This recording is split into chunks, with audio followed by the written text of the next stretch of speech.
Véritable success story de la radio Espace Guinée, les grandes gueules, détentrices des meilleurs scores radio en Guinée, de la meilleure émission talk show, a donné le créneau horaire du départ au bureau et du retour à la maison, récoltant depuis des années consécutives le titre d'émission la plus écoutée en Guinée, toutes catégories confondues.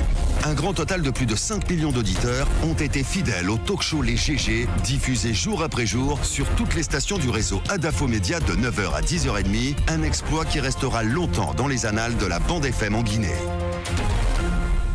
Merci de nous rejoindre dans la deuxième partie de cette émission. Un grand merci à vous tous à l'international. Beaucoup de réactions ce matin. Avant de continuer évidemment sur ce dossier d'enquête, les gars, vous allez éteindre vos téléphones. C'est qu'on est au 21e siècle, voilà. Merci. Allez, on va y aller avec des réactions des auditeurs sur le hashtag Espace GG. Adama de Myriam qui réagit. Bonjour les grandes gueules. Le jour où les ordures d'Anta seront ramassées, définitivement la corruption sera un souvenir dans ce pays, car l'affaire d'ordures en Guinée, c'est une prostitution financière de nos dirigeants apatrides. Ma gueule, voilà, c'est Adama de Myriam qui nous envoie ce message.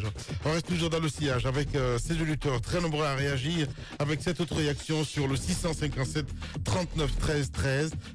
Faraba Magasuba, voilà, du côté de la RTG, qui nous écrit également: bonjour les GG, pour atténuer donc cette affaire d'insalubrité, il faudrait associer les élèves à la sensibilisation de leurs parents, conscientiser la population à travers des émissions comme l'a fait mon équipe l'année dernière du côté de la RTG. Merci beaucoup. Allez, bonjour les grandes gueules, bonjour à toute l'équipe, à Famoussa Magadjabi qui réagit, bonjour à toute l'équipe. Au-delà de l'incivisme de certains citoyens, la gestion des ordures est devenue un véritable business pour certains cadres de notre administration.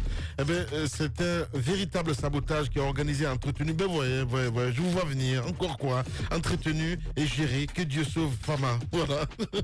Beaucoup de réactions ce matin, évidemment, avec le sujet. Voilà, on va rester dans le sillage Moussa. La suite de l'enquête, mon cher ami. Oui, la suite de l'enquête, c'est que j'ai pris l'exemple sur la Côte d'Ivoire.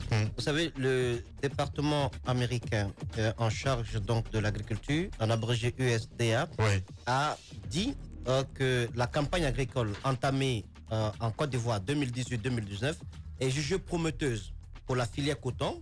Et parce que tout simplement la production de graines de coton sur la campagne 2018-2019, débutée en avril dernier en Côte d'Ivoire, a dépassé légèrement l'objectif de 400 000 tonnes que la Côte d'Ivoire donc ambitionne. Et il y a un classement qui a été fait toujours par ce département américain de l'agriculture. Vous avez le Bénin qui a milliers bien entendu de tonnes, qui est à 180 000 tonnes. Vous avez le Burkina Faso également qui est en tête de peloton.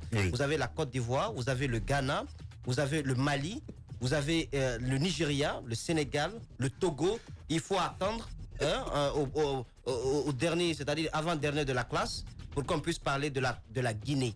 De la Guinée, parce qu'avant-dernier, il y a quand même le Niger, Tamba Zakari Melimono, qui vient aussi après nous. Je dis tout ça pourquoi? Parce que on n'est pas en train de comprendre que la question agricole n'est pas une question d'amateur.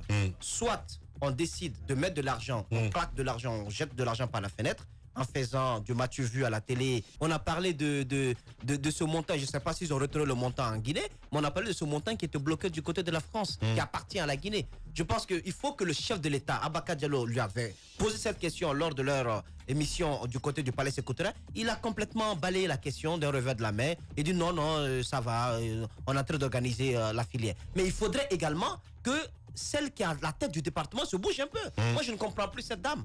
Je ne comprends pas. A obtenu une seule interview d'elle. Mais il faut qu'elle se bouge, il faut qu'elle prenne cette problématique à bras le corps. Les paysans, les producteurs sont en train de souffrir du côté de Cancan. La filière est à l'arrêt. C'est pas normal.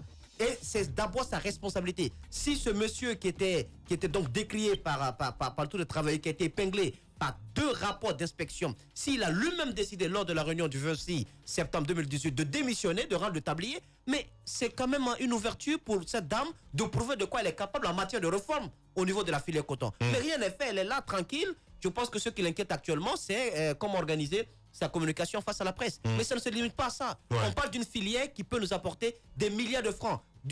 On ne peut pas parler de textile sans parler de coton. Je suis d'accord. C'est quand même quelque chose de fondamental. Bien.